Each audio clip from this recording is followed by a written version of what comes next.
is able to get his hands on the Corki. I think that's definitely possible. I think it's...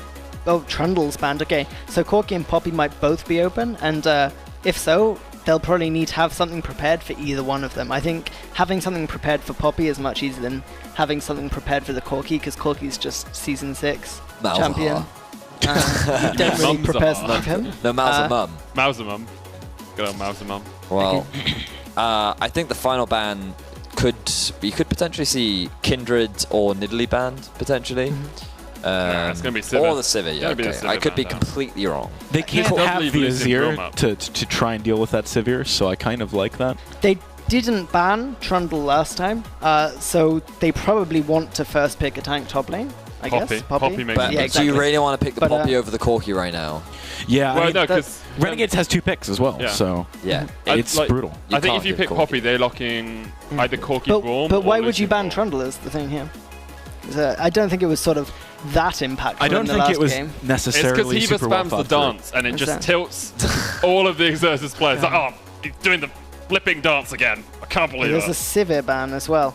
So that's several of the bans from last game got through. Graves got through, Corki got through, Poppy got through, and the rest you can see on Exertus' faces they weren't entirely sure of, or they weren't expecting these bans to come out from RNB. I think they had a slightly different prediction for what was banned out. I think they only just remembered that Poppy and Corki are both going to. They could very well have done. Or they expected the Corki ban. So is it Corki Nidalee here?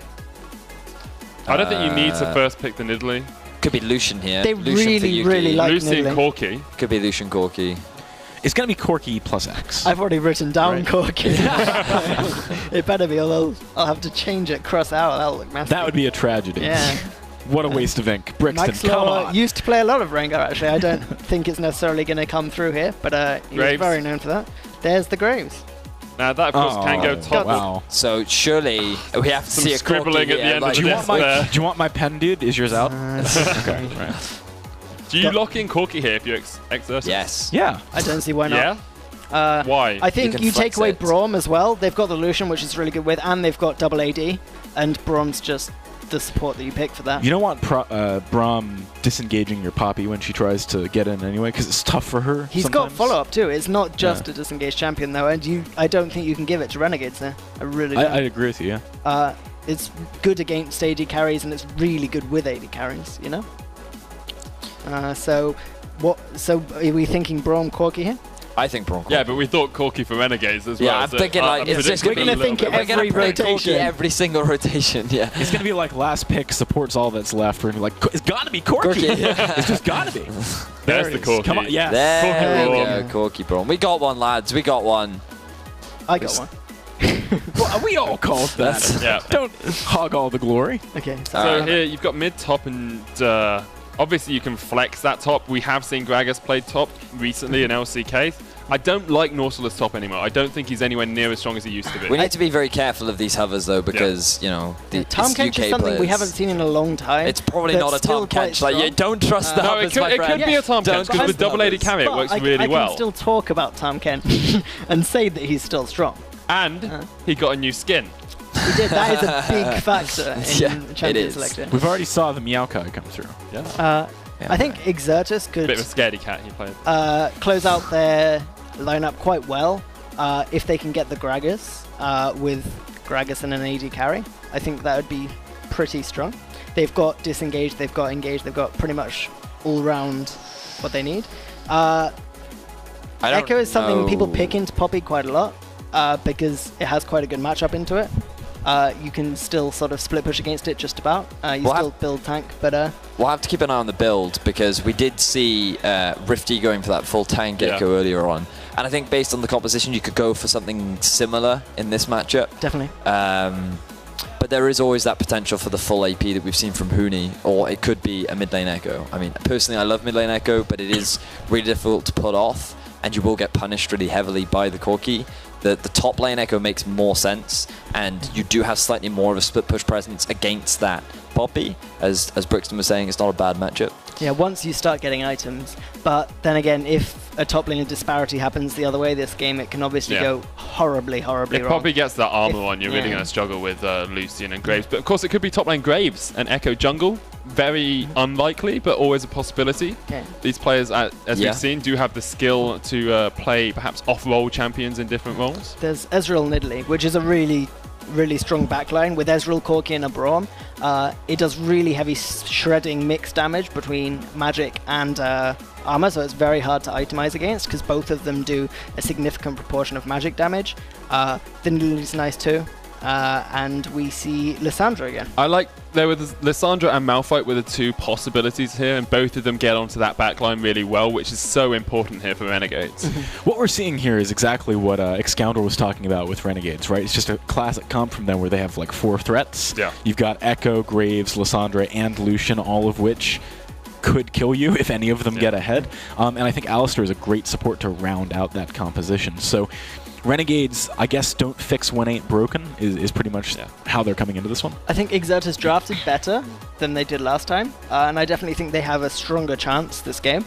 I think their composition is a lot more well-rounded this time. You can clearly see the poke and the siege that they've been trying to set. They have really with strong the disengage. Yeah, they do as well. That was the next point.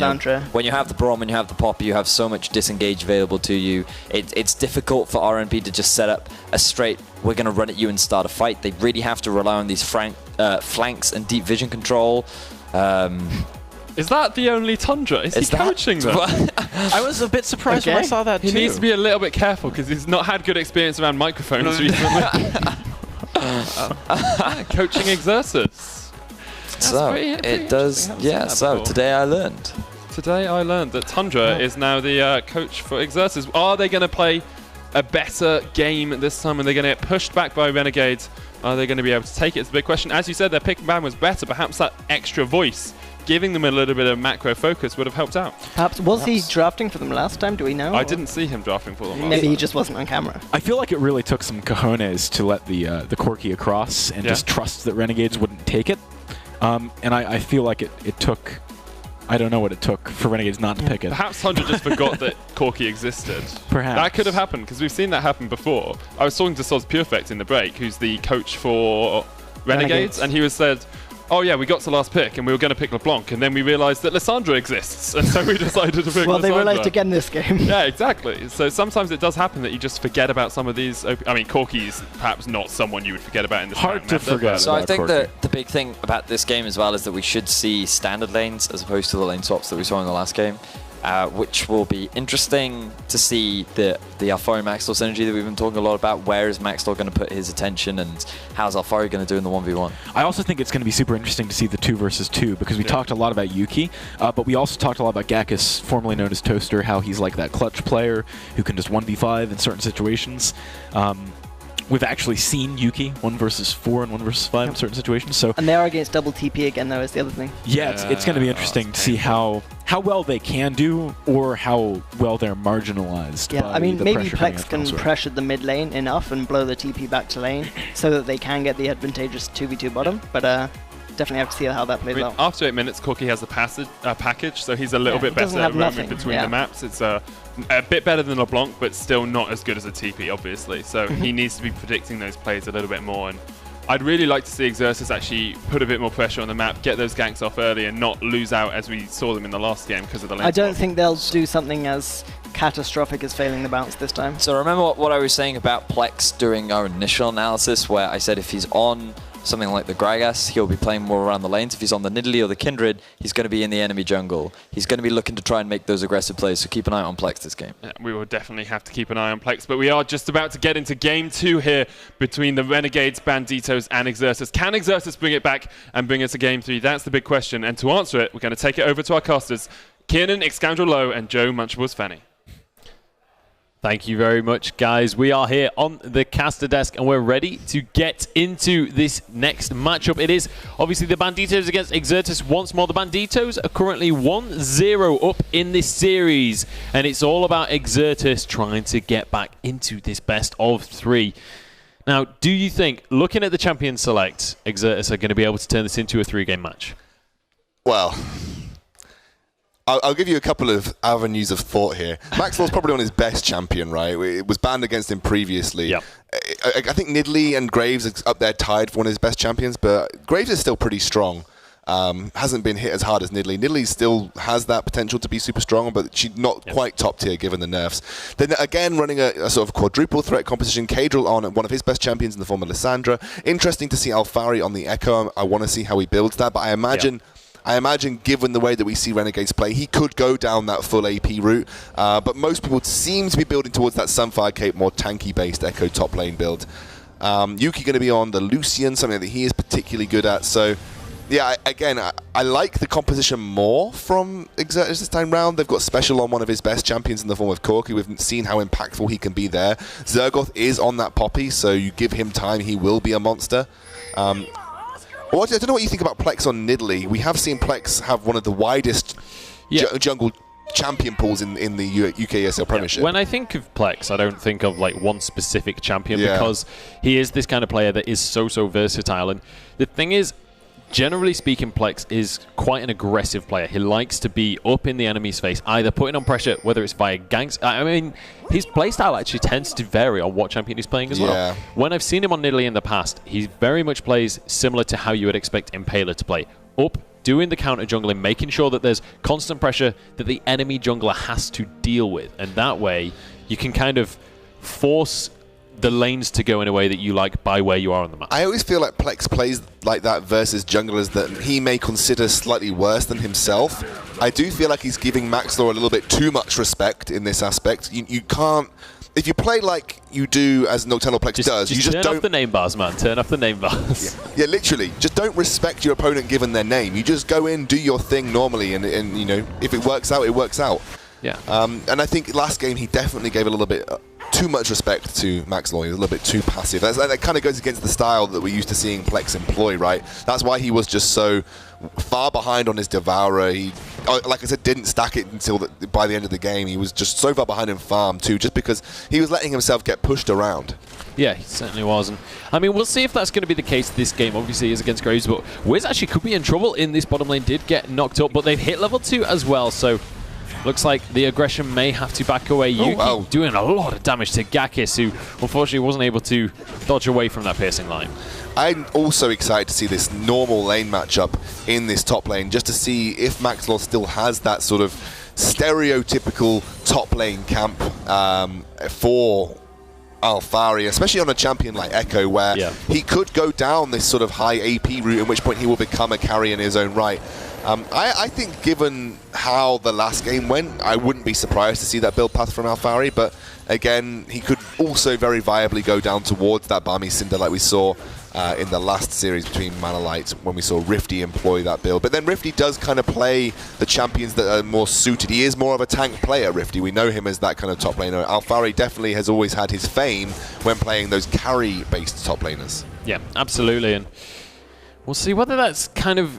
whether Alphari is going to be able to have the same effect. Let's bear in mind this is the first time we've seen specifically Alphari play Echo. So I'm curious to see how much of an effect he's going to have on this, and also kind of how he does choose to play. I mean, there has been some debate backstage on, and in fact on the analyst desk, on what kind of build is the best to go with Echo. Typically, you would expect the tank from the top laners, but obviously you can go for a much more aggressive build. Again, it depends what is the most, I guess, appropriate build path for you as a team, right? I think the main thing isn't necessarily what's good for the team, but it's kind of, this is the Banditos. They all just love to go aggressive, but Alphari might be in trouble right now. Plex is head up towards this top lane and just absolutely destroys Zergoth. That is going to be, destroys Alphari, sorry. That is going to be first blood going across to Plex. That was a bait, I think, a little bit by Zergoth. He pushed away very quickly. Alphari was thinking of backing, and he thought, oh no, I don't want to miss out on this wave that could go to turret, so I am going to... you know, just stick around. He got baited in. He obviously couldn't jump out through that steadfast presence, and Nocturnal Plex is already up there, ready to do the work. That was a great stun by Zergoth as well, by the way. Alphari didn't even have to burn Flash. And look, it's already staying up there. Alphari hasn't burnt Flash, by the way, so this could be potentially a little bit of wasted time by Nocturnal Plex. But I do like the idea, right? You're on a champion that is quite easy to punish in the top lane. Yeah. So why not just try and punish him as much as you physically can? Yeah, the biggest issue they're going to find is Zergoth's just like teleported into this minion wave. So it's not like the wave is about to push out or anything. If he wants to go again onto Alfari, they either have to dive the tower, which I would say is very risky this early on, especially while he's got flash. And parallel convergence up, by the way. Yeah, but it looks like they are going to go for this one anyway. Spear isn't going to connect, though, and I think that should be enough of a deterrence for them to back away on this one. In the meantime, Maxlaw has just been attempting to farm up. He should probably head towards that top lane now. You are going to see him move up there towards Alfari just to try and help him out. And I got a nice bit of pizza there delivered to me by our very own Vedius. Could give me the thumbs up. Thank you, Vedius. Here we go. We've got a bit of a fight up in the top lane. Zergoth going to be the focus target as Maxlaw trying to chunk out this damage. He's almost managed to get Zergoth's health bar down, but that is one tanky Yordle. He will drop in the end, though. Alfari gets the killing blow. He was actually stunned under tower there and was going to be able to deny any counter damage, but actually Yuki takes a tower shot as well, but not really anything too crazy going to be coming out of it in the bottom lane. However, there is a pretty significant CS lead starting to build in both the bottom and the mid lane. Yeah, for sure. All in favor of Renegades, as you would expect. The mid lane is actually going towards special. It is him on that Corki once more, and I think he has had the better of the laning phase versus Kadril time and time again. So I would have expected that. I think the performance of special has been better of that of Kadril, but Kadril has definitely stepped up to the plate to have the impact in the team when he needed to. So he's just going to do his thing as the Lissandra. You don't expect to win the lane versus a Corki, so actually not doing particularly well in that matchup is not going to be the biggest disappointment to you. He's picked up the early Negatron cloak as well, given that probably 60 to 70% of Corki's damage is magic damage, so it still makes a lot of sense. But you still feel like it's not as effective as building it versus a lot of, AP mid laners. It definitely negates some of the burst, though. Yeah, it absolutely does. We'll see whether that's going to really come into play on this one.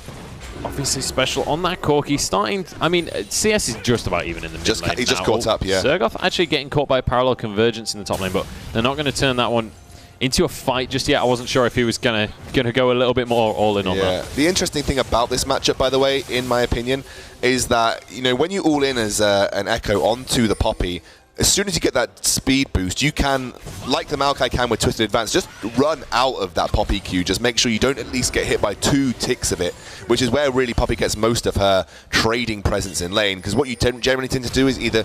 flash knock-up onto Gakis in this bottom lane, and Gakis is in a lot of trouble. Nice Unbreakable from Wiz. Is going to block a lot of the damage, and heal will keep Gakis alive. A lot burnt to try and get that kill, but a lot burnt to deny it as well. Yeah, again, that was exhaust, flash heal from Gakis and the bot lane of Wiz. But they also burnt the flash from Heaver, they burnt the flash from Maxlaw and the Ignite. So kind of like 3 summoners for 3 summoners, but realistically the better cooldowns in the favor of Exertus. But what do they lose now? They're already struggling in CS. They're going to struggle even more. Going to parallel convergence and going to force him out here too. And actually, Nocturnal Plex going to get locked up here by Kadril. Plex is in a whole lot of trouble. One more Ice Shard might just be enough to finish him off. He does manage to flash over the wall, gets the heal onto himself, and will be able to get away. But actually, Zergoth in a little bit of trouble up in this top lane. The Sunfire will be taken away as well. But the Z Drive isn't going to quite be able to stack a second time, so Zergoth will get away. He is going to go that tanky route then, so he's going to be a bit more of that front line, aimed at really just getting good parallel convergences down, being a nuisance, getting as many auto attacks off as physically possible, because obviously that 3 stack will still do significant portions of damage despite being a full tank. Zergoth overstaying here. Looks like Maxlaw is come to help out Alfari, and as per usual, they'll be looking to take the turret off the top of this. Plex is turning up to help, but he's pretty low in health.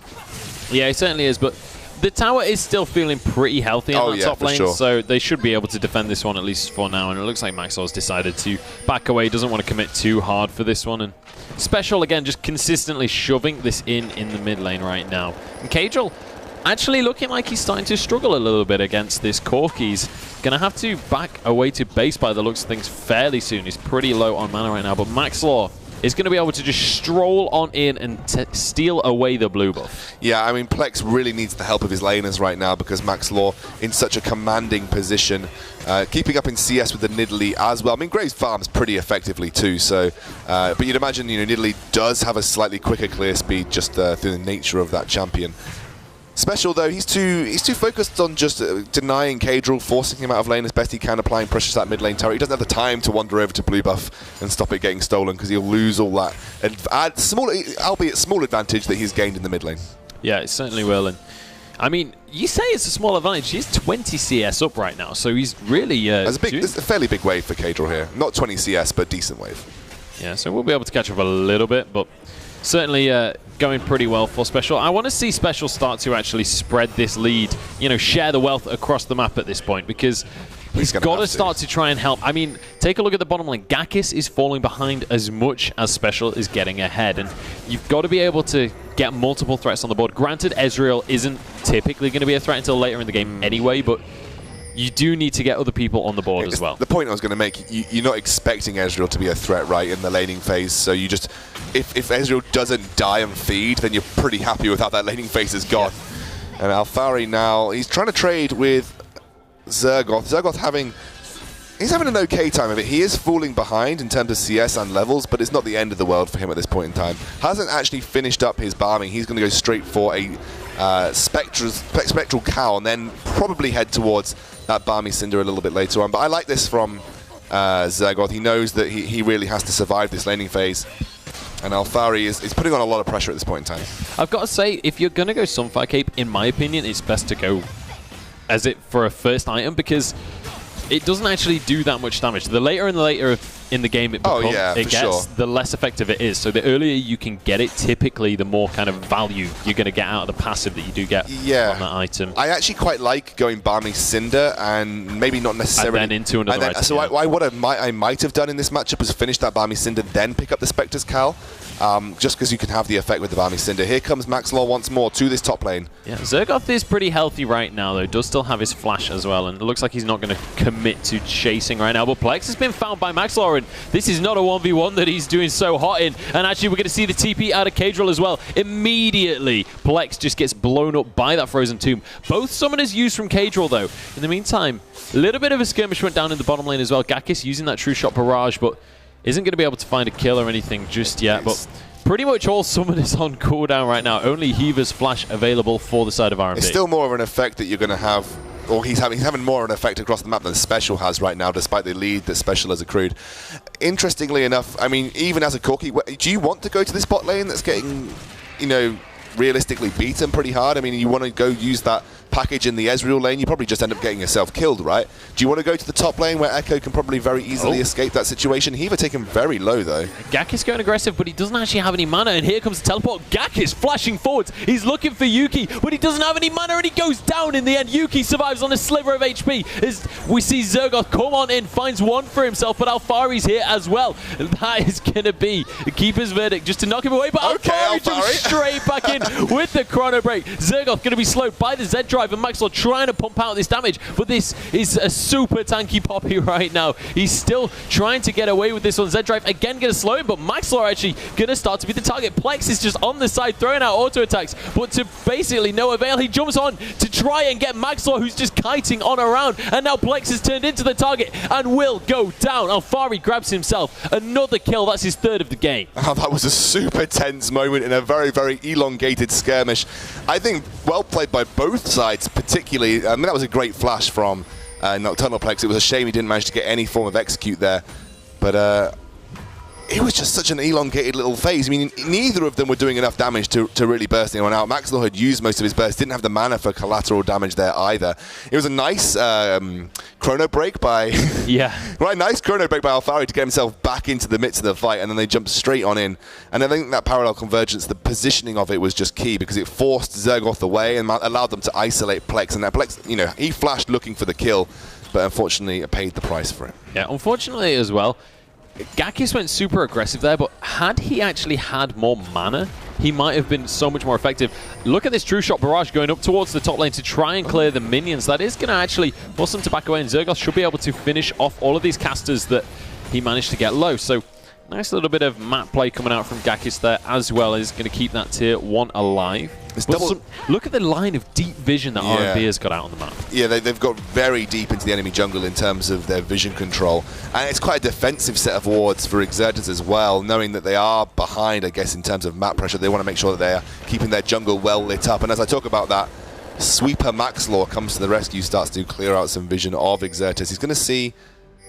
Well, he won't see any of these wards around here, but they will get a pink ward around that Rift Herald because I think that will be the target. We know how much Renegades like to get that Rift Herald and then push a lane with it, and I imagine given the fact that Yuki is positioned in the top lane, they're going to take it and head towards that top. Yeah, absolutely. And should be able to finish that one off, but actually Plex and Wiz coming out to contest this one. Heaver is going to be found. It does have that unbreakable will, but I don't think it's going to be able to keep him alive. The stun comes out, and one last auto will take the kill. Gakis, the one to pick up the killing blow. Plex going to be able to finish off this Rift Herald, and is going to take that one himself. I do like giving the Rift Herald to the jungler, because it means that you can spread that buff around the map. Yeah, it's something that Kobe was trying to argue with the NALCS casters in the sense that you can literally just affect any lane you want to at that point in time. Special the target. Locked up doesn't. He had his cleanse up, but didn't decide to use that one, and is going to be punished for it big time. Goes down Cadril with the solo kill, but now Yuki has been found in the top lane, and Gakis finds his second kill of the game.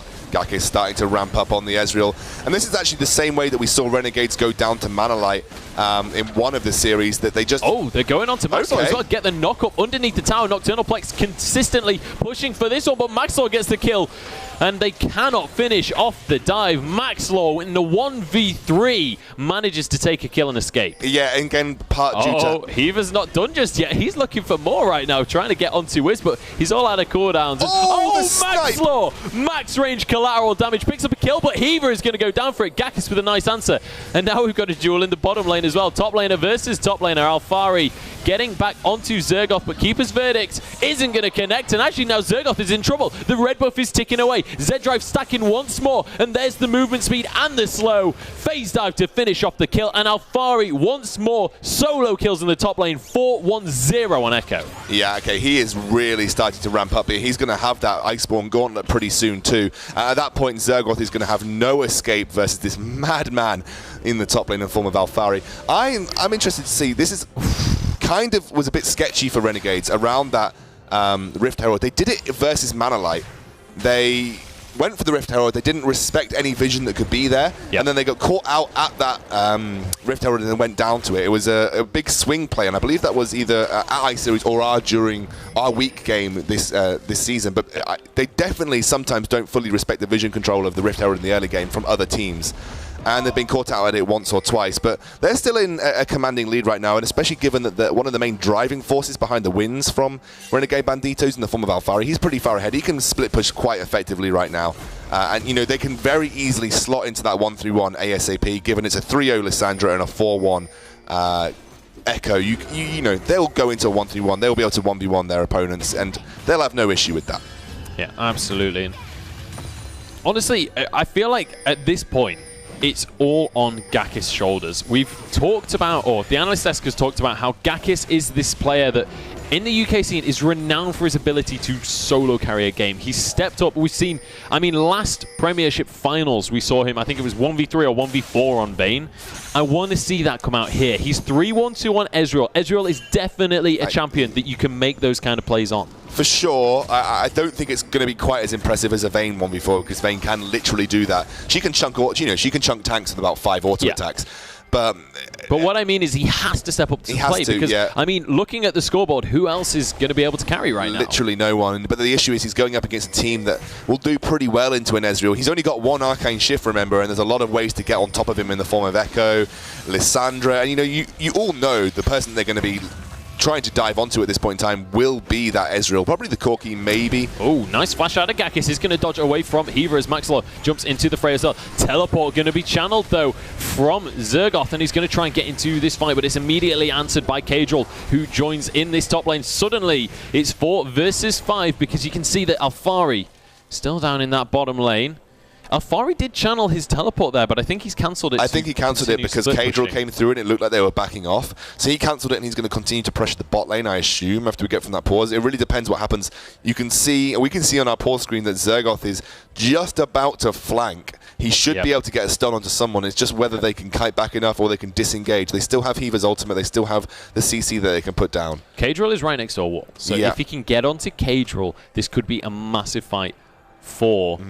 They have to burst him before that ice team can come down onto Cadril himself. I imagine that if Cadril gets stunned up, he will just do it on himself, right? Even if he does use his Frozen Tomb on himself, it's not really the greatest use of that ultimate, and it's a massive ultimate in a team fight. When you're Lissandra, if you have to waste that, it feels just awful, because especially before you have Zhonya's, which he doesn't right now, that is your tool to be able to put out DPS, because you're so short range. You have to be in the middle of that fight. How much time, this is what I'm thinking now, how much time can they buy with this engage, right? I think Renegades will be thinking, we've got Alfari in the bot lane, he's got a wave pushing towards that turret, we're going to get back into the game. Here we go, on to They do manage to stun him Cadril, and he won't get the Frozen Tomb down, so it's neither here nor there whether it matters, because Hiva drops as well, and now Maxlaw, exhausted, just desperately trying to escape. Wiz looking for the concussive blows, and he will land Winter's Bite. If they can just stack a couple of autos, they will get this done, and Maxlaw might end up going down, but he's made it underneath the tower, and last time they went under this tower with Maxlaw, he managed to 1 versus 3. The tower went down in the bottom lane, though, as Alfari split pushed. That's a fair trade, in my opinion. I think Renegades will be happy with that. You still get more gold globally for your team for a tower than you do for losing 2 kills. So you can see that Goldie just slightly extending now again in the favor of Renegades. Exertus can take this top tower, though. They can. They should be able to get something from it for sure. And they might even be able to push towards the mid lane as well. I'm not sure how low that tower is. It's still half HP, so they won't be able to get both, but at least they trade 1 tower for 1 tower, and they did get the advantage in kills. So closing this goal gap slightly, 3,000 behind now. We saw they were 4,000 behind earlier, I think. So they are catching up slightly. But the question is, can they consistently do this? That was a huge play. So many resources were spent for that play to happen from both sides. So it might be a little while before we see something as big as that in terms of swings happen again. I think they just take the Dragon at this point in time right now, because there's nothing else on the map realistically to... Oh, the ward kill going down. Oh, please don't cheer. There we go, it's gone. No cheer. No cheer, thank God. Now they're going into that 1-3-1 that we talked about earlier, because Cadril and Alfari's teleports are going to be off cooldown before Zergoth's. And I don't know if anyone can actually deal with them on an individual basis, you see. So that's going to be the real question now to Exertus. Can you deal with this 1-3-1 that always gets employed by Renegades? This is just their go-to tactic. They let Cadril split, they let Alfari split. Absolutely. And Zergoth going to be heading up to that top lane now as Dragon does go down. He's going to be able to just push that one out, but Alfari's up there as well, so we'll be able to answer for any pressure he tries to throw in that top lane. But again, the 1-3-1 begins right now for the Banditos, but they found Wiz in his own jungle. Unbreakable isn't going to keep you alive for very long, my friend, and he will go down. Yuki picks that one up with the culling, and now they look towards the red buff for a bit of a steal, but Plex is nearby, but cannot commit to go for that. Nice true shot barrage, a lot of damage coming out from Gakis already in this game. Well, here we go. Alfari actually looking for a tower dive. Does take a lot of damage for it, though. Yeah, and this is part of the sort of benefit of running a Lissandra as well as the Echo. If you can get good vision control in the enemy jungles, there's so many opportunities to make picks like that when you're left unawares. You look at the red side jungle, that was all lit up by Renegades. As soon as Wiz walked and overstepped his boundary, all it took was Lissandra to jump over the side behind him and get that ice Frozen Tomb down. They're going for an engage though. Yeah, fight in the mid lane. Special is going to be able to Valkyrie away. Hiva has to use that Unbreakable Will very early in the fight, but Alfari is all on alone and gets shot down. Zergoth on this front line trying to chase onto Hiva, but he will be able to get underneath his tower here. Nobody split pushing this time for RNB, so now Exertus should be able to find an advantage. Yeah, I think potentially a questionable fight to go for, especially since you're missing some key ultimates. Cadril's Ice Tomb has now only just become available. Maxwell doesn't have that collateral damage. Alfari got stunned, you saw there by Zergoth, unable to use that Chrono Break, and they're going to give it that mid lane tower for it. I think Renegades think they're further ahead than they are, because they're only 3k, 2k now, ahead. Yeah. So Exertus definitely putting up a better show of it this time round. Absolutely, and honestly, this is kind of the story of every loss we've seen from the Banditos. Disrespect your opponent, and then you kind of... exactly as you say, you overestimate how far ahead you are. You overestimate how much you can get away with, and then they find themselves in a point where they can't actually get themselves back into the game. Let's bear in mind there is an Ezreal this time. I said at the end of last game, I feel like there's not even... I can't even say that they've got it in the late game, but Exertus have Ezreal, who's terrifying in the late game. If they can get to that point, he might be able to just carry this. He's got QSS already, so he is going to be there and able to deal with the Lissandra. Look at the damage that Hiva's taking just from a few auto attacks and missing shots. He's going to go aggressive here. There's no ultimate for Hiva. If that Q had landed, he could have actually gone for the True Shot Barrage and tried to force... In fact, Unbreakable Will would have been on cooldown, so if he'd landed it, for sure, it would have been a kill, but unfortunately couldn't land that last Mystic shot. I'm less of a fan of this tank Echo build, right? Especially in a game like this where you're Renegades. I don't feel as if Alphari is a threat, and I still now feel that Zergoth, despite losing a few times, is able to deal with him now. And this is my issue with this tank Echo build.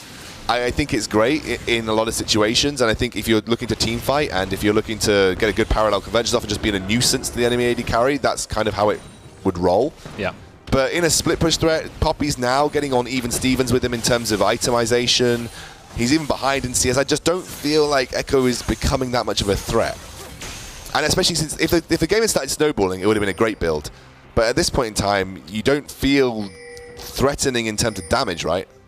No, absolutely not. And here we go. Special in the mid lane using that special package, coincidentally, to try and get on into a fight. But now we're going to be able to just walk away from that one. And now we see Kadril on the split push. Zergoth does have his teleport available to get to that top lane tier 2 should he need to. And actually, we see a teleport channeled by both Kadril and Captain Alphari. Wiz blocking a lot of the culling as Heaver has to use his Unbreakable Will. Gakis is going to get stunned up and destroyed. And look at that, a 3-kill swing. Immediately goes over to the Banditos. Double kill comes through for Yuki as Alphari now has actually gone a little bit too deep. Found himself in a 2 versus 1, but he should be able to get away with his life here. And you're absolutely right. He's buying time because Baron has been started. Yeah, he's buying time. Plex knows this is happening, though. He's maybe going to look for a over-the-wall steal in the wrong side of the jungle, but he's making sure that Zergoth can't catch up.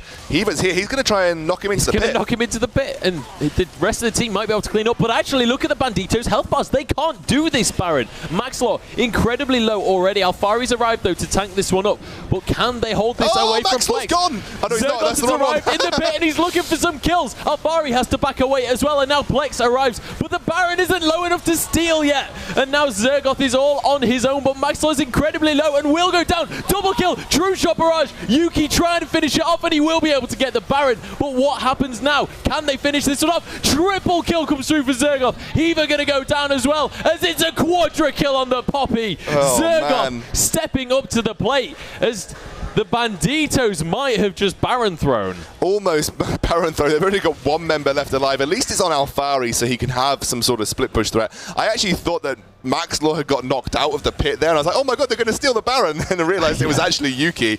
But still, Yuki on the wrong side of the pit there. They all take him very low, and your only tanky member, usually you want your tankiest member able there to tank the Baron, because it does a significant portion of damage. Well, your tank, which is Alphari, was just randomly chasing people around the jungle to buy time, and you took so much damage from that Baron right there. And with both Nidalee and Poppy alive, who Poppy is now notoriously hard to kill, by the way, because we're getting to that point in the game where she's almost unkillable. Interestingly, it was an interesting Baron call, for sure. The Sheen was the first item Zergoth picked up, but no, it wasn't. It was definitely. I'm definitely just telling a lie. No, yeah, it was Balmy Cinder, I think. Pretend I said nothing. He picked up the Spectre's Cowl, then he went for the Sunfire, then he went. Yeah, so he's now finished that Iceborne Gauntlet. He's going to be a mega threat now. Going later, and he'll definitely be able to split very effectively versus Alphari. Looks like Alphari's going towards Deadman's Plate. Hasn't finished that Spectre's Cowl yet, though. Phantom Dancer coming out from Maxlaw as a third item, so yeah, looking to really pump out the damage on this Graves. I imagine maybe he'll go for Death's Dance after this. Interestingly enough, the sort of Graves build, when he was popular, well, still is popular, he goes for that Warlord Keystone, and then Jungle, I'm not sure you go for the Warlord Keystone. I'm not entirely sure. It's been a while since I've seen the... Exertus looking to force a fight right now. They're getting onto Heaver. He's going to be stunned, does have the Unbreakable Will available. Wiz blocking the culling completely with that Unbreakable himself. Both supports, in fact, getting pretty unbreakable at this point. But Kadril, in the meantime, has been split pushing down in this bottom lane. I don't think he can take the tower just yet. True Shot Barrage actually comes on through as well, just to clear away the minions, and Heaver's been found in the jungle by Special. So Exertus do find the pick that they were looking for, but Special may have overextended for this one. He's trying to turn it around onto Yuki, but he cannot 2v1 at this point. Does need to try and Valkyrie away, but I think it's on cooldown, and Maxlaw finds himself a kill. Yeah, for sure. Maxwell now going to get caught out here, though. Maybe it's Maxwell that's overextended this time. Is going to get stunned here, but I don't think there's really enough damage coming out from Wiz and Plex. A nice Glacial Fissure will be able to disengage. Gakis arriving now on the scene, but Alfari is more than happy to jump onto Gakis. Kadril is going to get stunned against the wall by Zergoth, and look at the damage onto him. Forced to use a Frozen Tomb on himself while no one's around, and then Keeper's Verdict knocks him away. Alfari going to be the target of all of the players from Exertus right now. Chrono Break back in, but he doesn't hit anyone, and that's a kill onto the top laner of the Banditos. The gold lead still 5,000 for the Banditos, but the player advantage will be in favor of Exertus in 5 seconds time. Look at all of the lineup of Renegades. None of them are very good against tanks.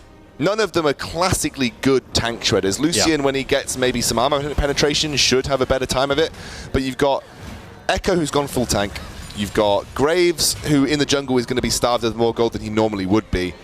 Lissandra and Lucian, who hasn't yet picked up any armor penetration. None of them are good versus heavy frontline lineups. And when you have a Poppy sat there that needs to be dealt with, there is no one that is doing enough damage to Poppy at this point in time. No, absolutely not. And I mean, you mentioned Graves not being good against tanks as well, because his attack speed is too low. Even with a Phantom Dancer, you're still a slow attacking champion. That's just the way Graves works now.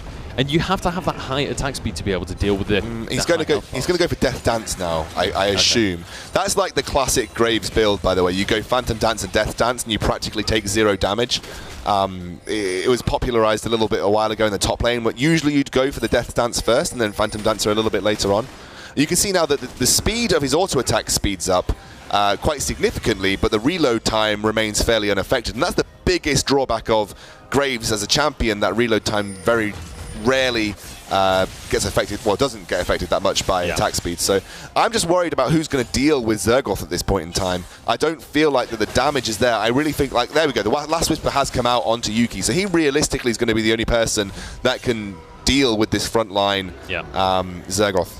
I really feel like the next fight we see is going to be so telling in this game, because we've got the 1-3-1 that we know the Banditos for so well going on again. We've got Kadril in the top lane, Alfari down in the bottom lane, and then the 3 other players going, because the teleports are available. Once this teleport play happens, if it does happen, that fight could determine really who stays ahead for the rest of the game. The issue is I don't think Alfari can actually split versus Zergoth, so that kind of puts a spanner in the works from the usual a line of play that we see the Renegades employ.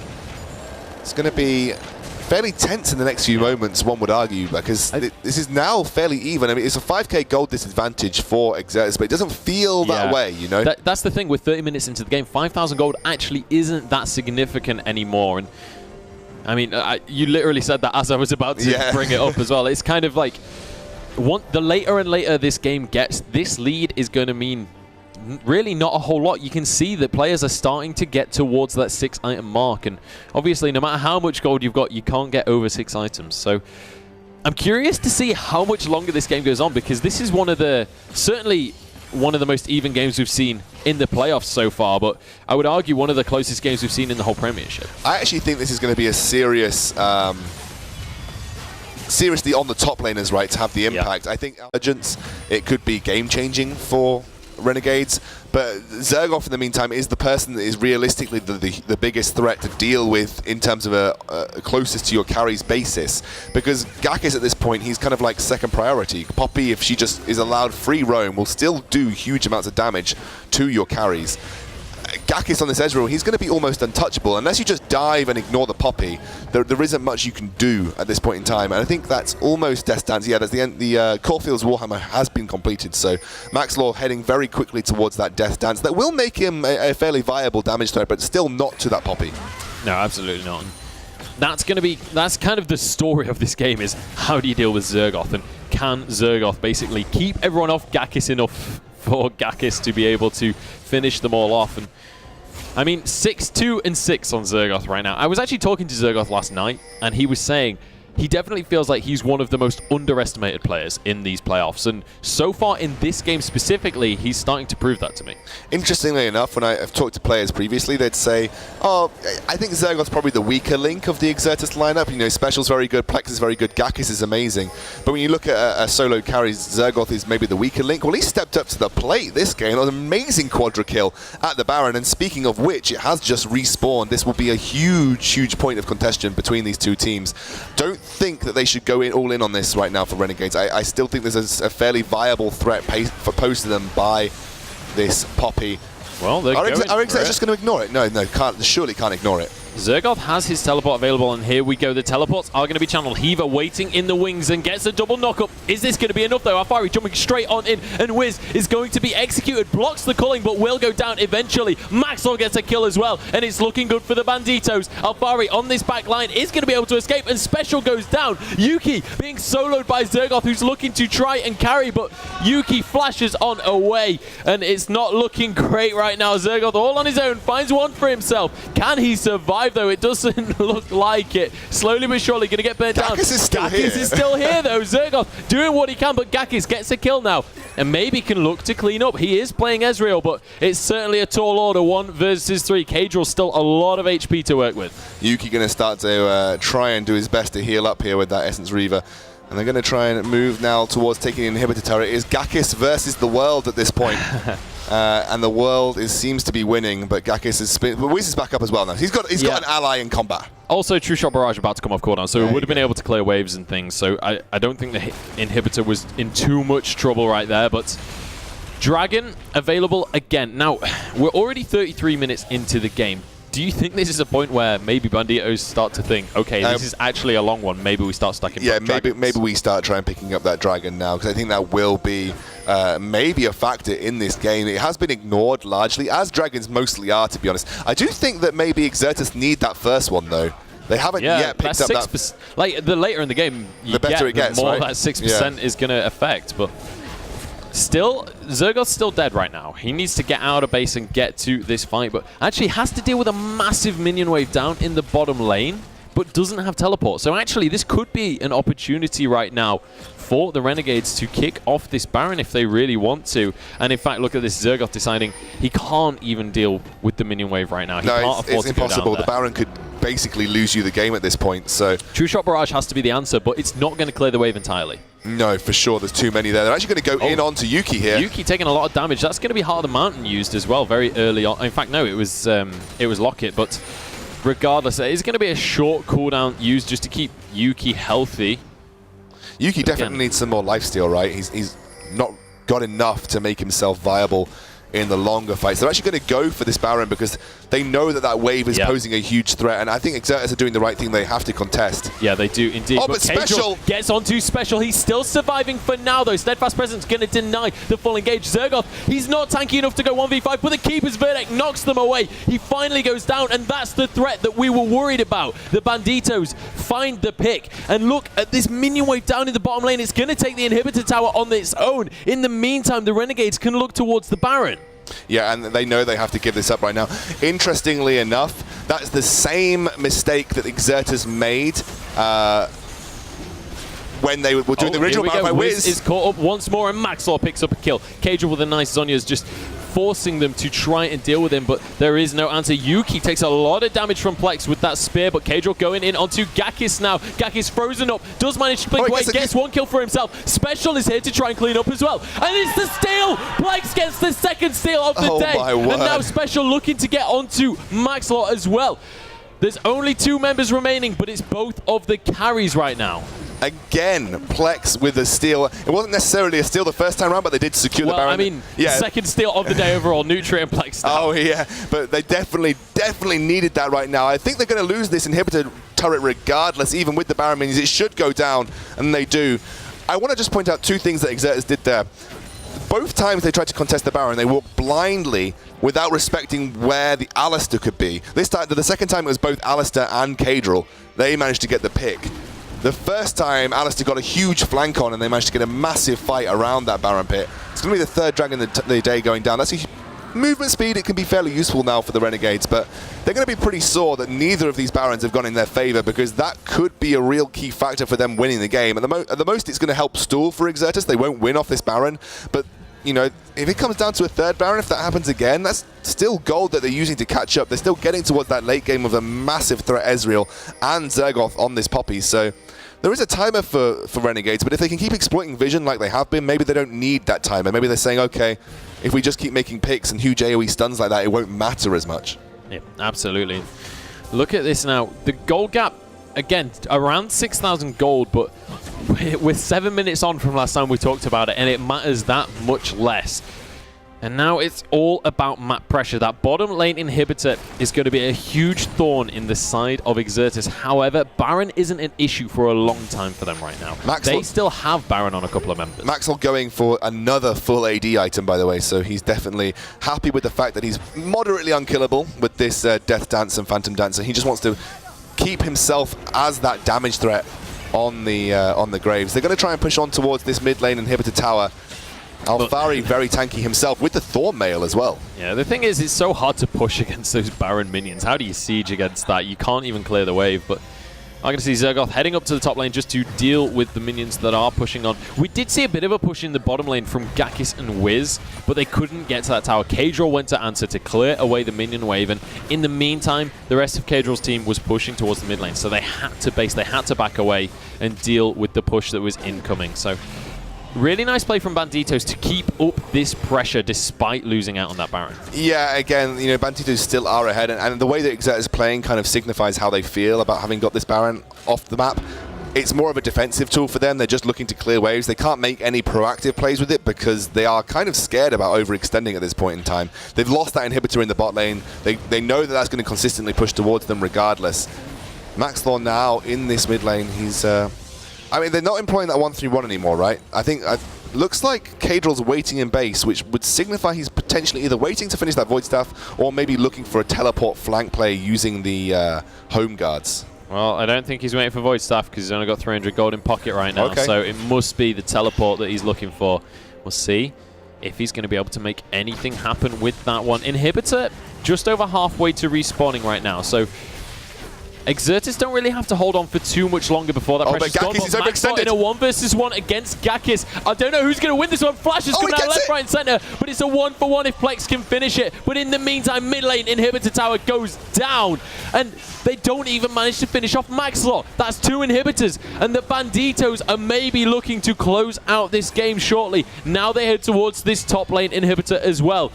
Right now, we got to see a miracle come out for Exertus to stay in this semi-final. The Banditos are looking to push themselves into our grand final tomorrow. That's the 3rd inhibitor. Now all they have to do is close this one out.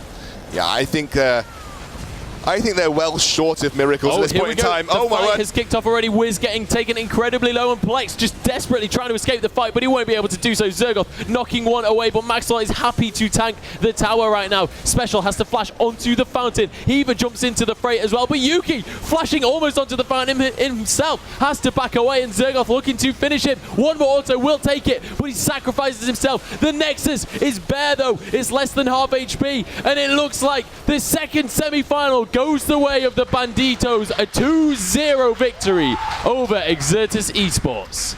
I mean, it looked touch and go right there for the Renegades.